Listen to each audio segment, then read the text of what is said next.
Peace, power, and prosperity. Peace, power, and prosperity. It's your brother, your comrade, brother Yafael Balagoon. Back to have a conversation one more time. I told y'all that I was gonna get him back, and we finally got him back, and so I'm grateful for that. The great Kwame Shakur.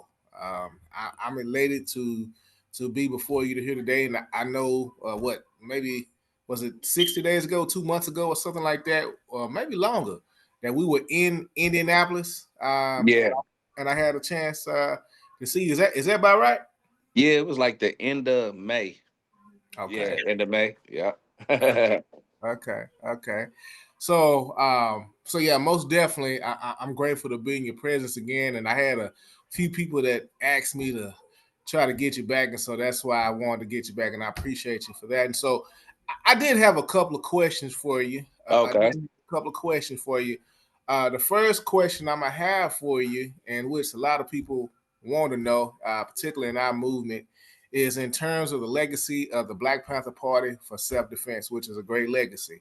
I guess my question to you, and I know you've gotten around, you traveled around the country, and you're well known, etc. Does anyone in particular own the legacy of the Black Panther Party, in your opinion? Absolutely not. Like if we even attach the name the term owner and ownership to something like that goes totally contrary to what the original Black Panther Party was about. You know what I mean? Just a minute. Yeah, I'm on an interview. Uh, it's a capitalistic way of looking at the party's legacy to even think that anyone could say they own the legacy of the Black Panther Party. You know what I mean? That's the people's legacy. And some people get caught up in that. You know what I mean? And I've never understood that. Just like when we talk about the legacy of all the greats like Franz Fanon, Kwame Nkrumah, Mao Zedong, all of these people understood that they were passing on a legacy to the people and generations after them. You know, it's the people's legacy. You know what I mean? Only in a capitalistic mindset will we even think that anyone can own a legacy of liberation, because that's what we're talking about. Liberation, but liberation isn't something that can be possessed. It's something that you working towards for our collective self determination and liberation. You dig what I'm saying? So, nah, absolutely. I've never subscribed to any thinking like that. I feel like we stand on the shoulder of a lot of our elders and the legacy of the past, but it's no one person's ownership. And I think that's a mistake for anyone to believe that they can own a legacy. You know what I mean? Gotcha. Yes, it's interesting because I know a lot of folks. They speak as authority figures, and it's just interesting that anytime some others who are actually doing legitimate work, sometimes they're criticized, and I just want to take the ask it from someone that I respect and I know who's absolutely doing the work or how they felt.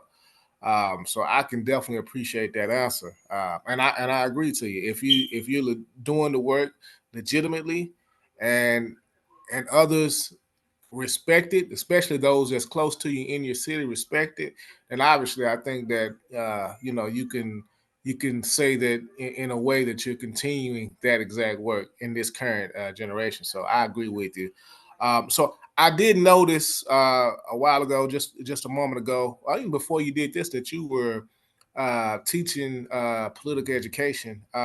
If I may ask you, how important is political education? Political education is probably the most important part of the liberation movement because you're getting an understanding of the science of revolution. You're getting an understanding of the historical legacy of the different transformations of the liberation movement over periods of time. So you're able to gauge what is to be done, as Lenin would say, right now. You know what I mean? And political education helps. It's kind of like the Matrix. You know what I mean? If we use that example, it's like when you take that red pill For us, political education is like taking that red pill. The matrix, this material matrix, becomes clear to us. And I can say over the years, I've seen my own consciousness develop in different aspects that formerly I didn't see. But the more and more I deepen my political education, I started to gain a more deeper understanding and a better analysis of the conditions, our material conditions, and not get it confused with other people's material conditions. And we're seeing this a lot in the United States. Shift. I think we even spoke about this when we was in the hotel room when you was up here in Indianapolis for that conference and stuff. We seeing a shift in a lot of people's consciousness over this stuff around Palestine. And for the long time, we in the United States had looked at this primarily and solely as a class struggle. You dig what I'm saying? But the more we started watching what's going on in Palestine, and people start to see the connections and the similarities of what's going on over here and what's going on over there, and the historical legacy, we start to shift in our thinking. And I'm one of those individuals where now, I see this more is an anti-colonial struggle. It's a class struggle, but it's through the prism of an anti-colonial struggle, because the legacy of settler colonialism never ended in the United States. That wouldn't have came about in my development of my consciousness if I didn't study people like Franz Fanon, Kwame Nkrumah, even people like Chairman O'Malley. He's helped develop my political consciousness with his theory of the colonial mode of production, which we synthesize with Marx as the capitalist colonial mode of production. But when you look at it from a deep analysis like that, what is imperialism but a colonizing country in relationship to the colonized country or the colonized population? And we all talk about we're against imperialism, and that's the fundamental primary antagonism within the world that's causing all the misery around the world today. But if you speak about imperialism, you have to speak about colonialism. That's an integral part of what imperialism is. It's the expansion of the mother country's market, politically, economically, culturally, militarily, to take the resources, the labor, extract, institute neo-colonial government in order in behalf of the imperialist country itself. And then when you look internally in the United States, we see that black, brown, and indigenous people over here, we are the Palestinians. We are the colonized. We can't even understand what is Jim Crow but apartheid. We use euphemistic language, but we're not getting to the root cause. And this is part of the errors that we have made in the United States. And this is partly because we don't appreciate political education. We don't appreciate developing political line understanding. And the more you do work in the field of the political and ideological field, you have to question yourself all the time. So you see your own contradictions and correct your own mistakes. So yeah, just to sum it up though, political education is the most important thing. It's the most important thing for us to guide us through these times with this rise of neo-fascism and what we need to be doing at this stage. Absolutely, absolutely. Wow. Well, that was well stated. Well stated. So, you did a class just a moment ago on the counterintelligence program, and I often hear folks talk about the counterintelligence program, how it had affected the movement in such a way that um it was taking out the leadership more so than anything else, and also affected those of us that were involved on the groundwork. So my question to you is from a historical standpoint of counterintelligence program, and even a contemporary view of the counterintelligence program of what's going on now, how do you think that may be affecting us then, and how does it play a role into what we're doing now? Then it the government defeated the Black Liberation Movement due largely through our own internal inadequacies, um, but also and structures, but also the COINTELPRO activities that uh, help heighten those internal contradictions within groups in the past. Today, I feel it's the same. It's is prevalent. It's never ended. We was watching a interview of one of the FBI informants named Darthur Perry. He talked about his time in the FBI, those 7 years, and when you listen to his interview, you realize like our whole community is already infiltrated. He even talked about how they had the FBI had storefronts. So you might walk in a mom and pop store and don't even realize this is a front for the FBI or COINTELPRO. He talked about some of the different chapters that he went to in the Black Panther Party, like the one out in New York. He was like, it was so many uh, NYPD that was a part of it that he had to leave and go to another chapter because it was already flooded with agents. So I think this is one of the subjects that is often minimized within revolutionary circles. But I think we should always go in and understanding that their network is vast. It's a reason why we over here talking about Jeffrey Epstein right now. You know what I mean? And him working with Mossad and trying to get evidence and dirt on people. This is a part of undermining and controlling your opposition. Uh, he talked about how uh, the legacy of COINTELPRO, how the Communist Party USA had people in leadership that was over branches in the Communist Party that was actually leading it, that was a part of COINTELPRO. And I don't think people really understand this. You know what I'm saying? How extensive and extensive uh these counterintelligence measures are to keep us subjugated, to keep ahead of the curve so they never are caught off guard.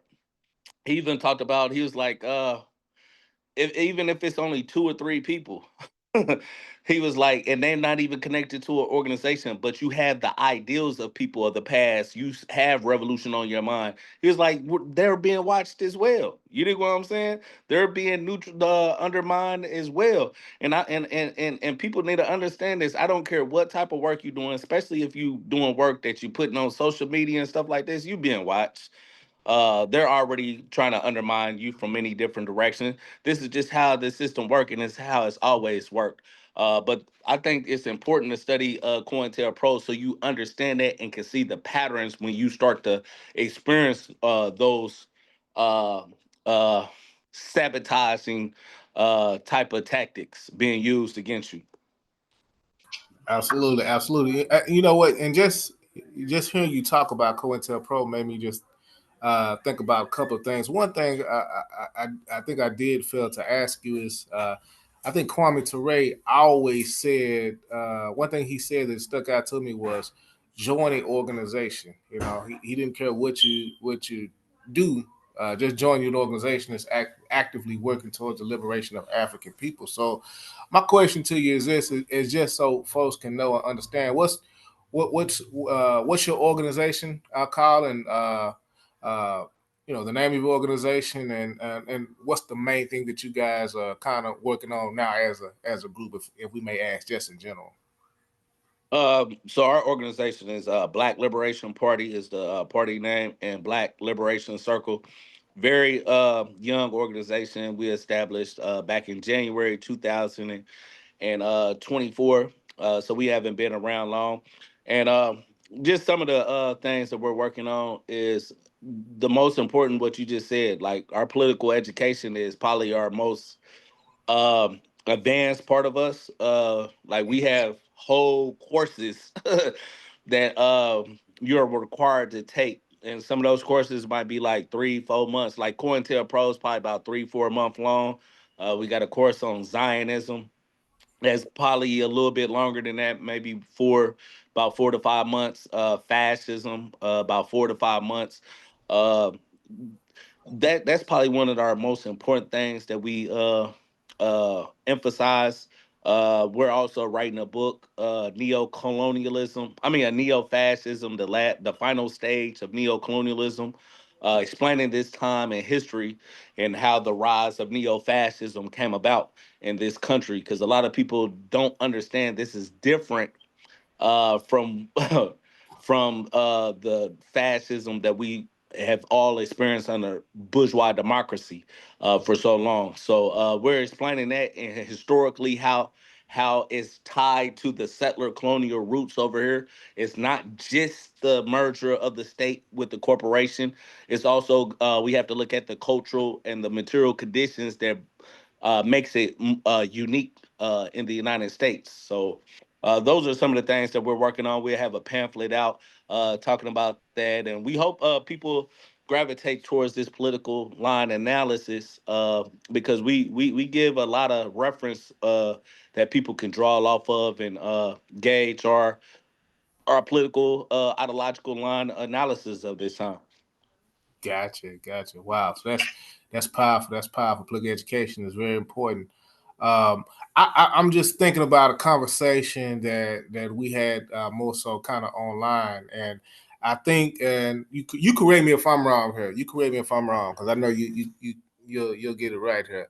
So it was my position that just kind of looking at kind of what's going on in this country at this particular time. It was my position uh, that the Democratic Party and its machine, etc., and its form of imperialism, etc., is going to kind of be galvanized and energized, if you will, behind what the so-called Republican engine is doing now, in its ways. So I felt like I've always felt like, because I looked at it like this. I looked at I see, for the most part, there's a Democratic leadership, then there's a Republican leadership. Obviously, their agendas are the same, right? It's to stay in power, right? But most times, most folks don't look at it in that way. They actually legitimately see a change in regime. I don't see it as that. I see it as the same regime because they have the same goals, right? To keep the capitalist imperialist folks in power, right? The same folks in power, and I think that's what it's doing. Class and race wise, right? White supremacy, and obviously those that's in power. So I've often see as a Democratic Party for 4 years, and then they allow or trade off to the Republican Party, and they do the same sequence over and over. And so I felt like just from seeing that sequence previously, at least especially over the last 60 years, if not before, is that I felt like, okay, after Trump ends his administration, they're gonna quite naturally they're gonna pass it back to a Democrat, and so I felt like that was that's what was gonna happen. I think that's what's gonna happen. So I know that you had a different opinion on it, and also I know you may have a more analytical opinion on it. So if you could kind of share what your perspective is and what your political analysis is on that question, if I may ask you. Yeah, yeah. I definitely, would agree to disagree on this, and this is why we're writing this book. So I can only do part justice of this analysis because it's really, we go in depth in history and everything when we break down our conclusion of this time in history. But yes, I would say most of since me and you been alive since the civil rights movement and stuff like that, we witness a form of fascism, which we call like disguised fascism under bourgeois democracy, and that's what you just said, like the back and forth, Democrat. But we was speaking about this a while ago that this is something different. This is like what Lenin talks about, and I want to say this is left wing communism, infantile disorder. His book, I want to say that's what it's called. But he talks about when it's a crisis at the top, when there's no longer, because when we talk about democracy, I just say this: when we talk about democracy, we're talking about democracy for the billionaire class. That's what democracy really is in this country. It's not democracy for the people, by the people, for the people. All of that is illusion. That's people that hasn't taken the time to understand what the nature of the state is. You dig what I'm saying? So when people pick their representatives, they're given a choice of people that's already going to align themselves with the interests of the, the capitalist colonial ruling class, which is the billionaire class in this country. But something happened that changed that, and some of the things that led up to this is that the American empire is in decline, and people need to understand that and what that means. It's not a coincidence that the people at the top are in conflict with each other. They see the world fundamentally different on certain levels, and we need to understand the differences that has emerged.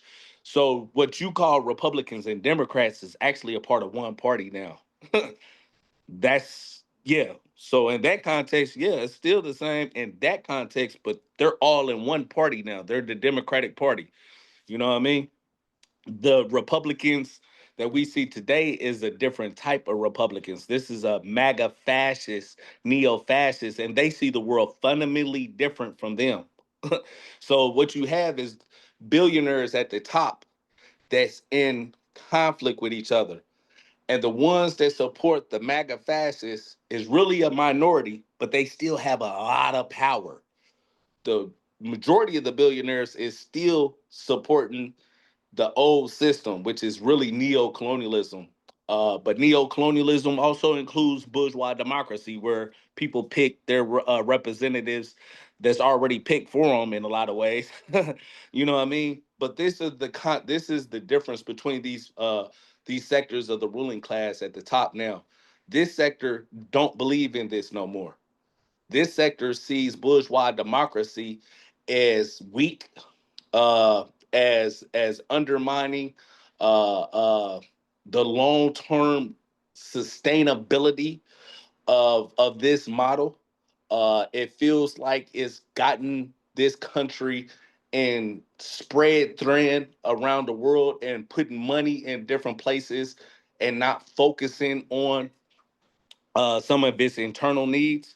This sector over here, these MAGA fascists, they see the world just like the Zionists. They want to build an ethno-white, uh, Christian nationalist, neo-Nazi state, which is fundamentally different from how the neo-colonialists see the world. They want to remove a lot of neo-colonialists that has served their interests for a long time and actually further the agenda of the empire. But they want to return to a more settler colonial model. That's fundamentally different. And this movement is not just confined to the United States. If we look at it internationally, neo fascism is rising around the world, particularly in Europe. It's a person named Martin Sellner. Uh, he's the leader of the identitarian movement of Austria. He's one of the ones that brought a neo-fascist summit back in May, and they're pushing this concept of remigration, which means they want to start to deport uh, uh, everyone that's of non-European descent. Pretty much out of their countries, not just in the United States, but in Europe as well. This is a whole different type of world ideology, and it's due to the fact of globalization during the neo-colonial period after World War II, when a lot of people did come to these different European countries, but they see this as an invasion of their countries, of their land. This is how they think, just like the Zionists that occupying Palestine today and took their land, but wants to claim this is their homeland and they have the only right to this land. Well, they want to return to that. And in order to do that, they have to weaken bourgeois democracy. They have to weaken the state. This is what Trump is doing, and the MAGA fascists is doing right now. They're crippling the bourgeois state. Where this back and forth, they like, no, we're done with that. We have certain policies, and we're going to gun ho push it through and form a overtly fascist state. You know what I'm saying? Like concentration camps, purges. This why this stuff with them attacking the Democratic Party and going after them over this Russia stuff, which is actually I'll just say right here is actually correct. We've been saying this for a long time that this Russia stuff was actually a hoax, and they was coming after revolutionaries with this shit for the longest. And one of the most recent case was the Yahoo 3 chairman Amali, when they was trying to call him a Russian agent. And this was all boogeyman strategy to turn people against whoever the Democratic Party wanted to neutralize. But they did this to the other side, and the other side got power though. We don't have power down here where we can explain this was a hoax and against us. But the people at the top, these MAGA fascists, they have power. They have billionaires. They have clout behind them. They have media behind them, and so this is what we seeing them starting to go after all political opponents.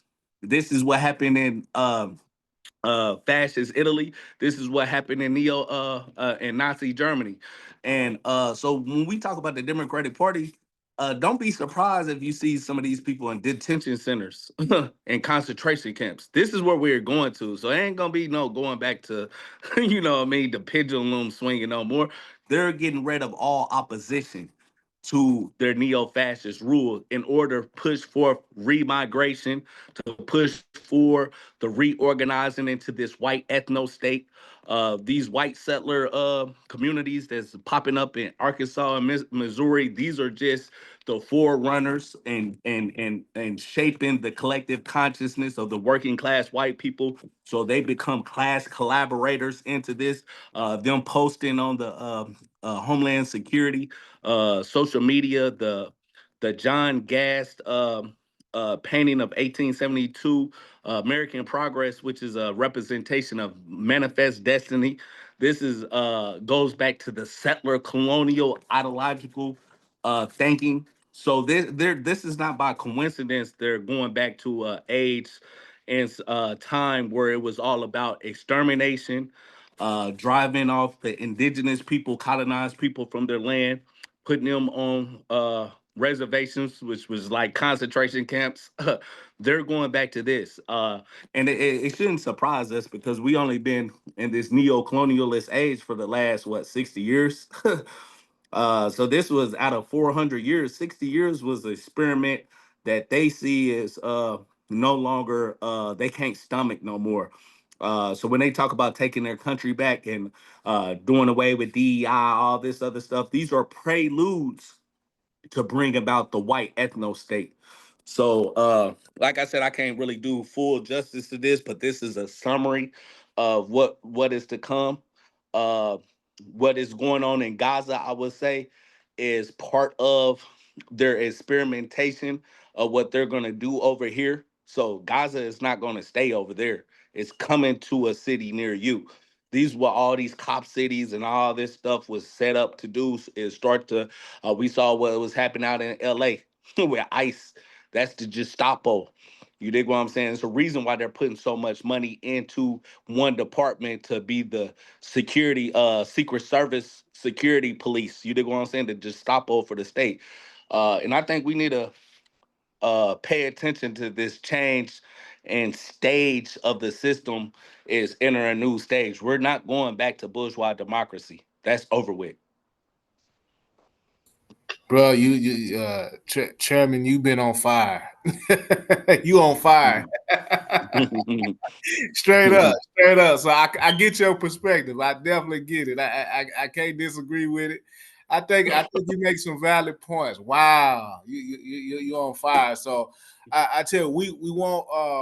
I'm not gonna hold you any further, but I do want to tell you that I appreciate you coming forth today and kind of explaining kind of what's going on, and I know that you've been working hard getting this message out. So I definitely appreciate you, and those that is going to listen to this definitely appreciate you because you just gave a analysis that was very well thought out, and I can kind of see where you're going, especially as relates to this country. And I know you got groups like in Greece, Golden Dawn, and groups like that that's kind of doing something similar. And obviously, Hmm. um, in Israel, whatnot, obviously they're complaining about the Ethiopian population, Ethiopian Jews that's in Israel, and obviously there are some issues there. So I appreciate you for your response, and I do ask folks that may see this that haven't already to kind of like, share, subscribe to my channel.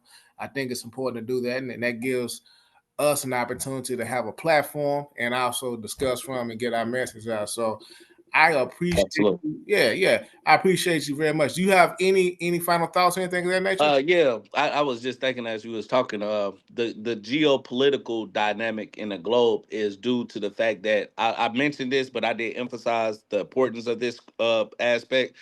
But the United States is on decline.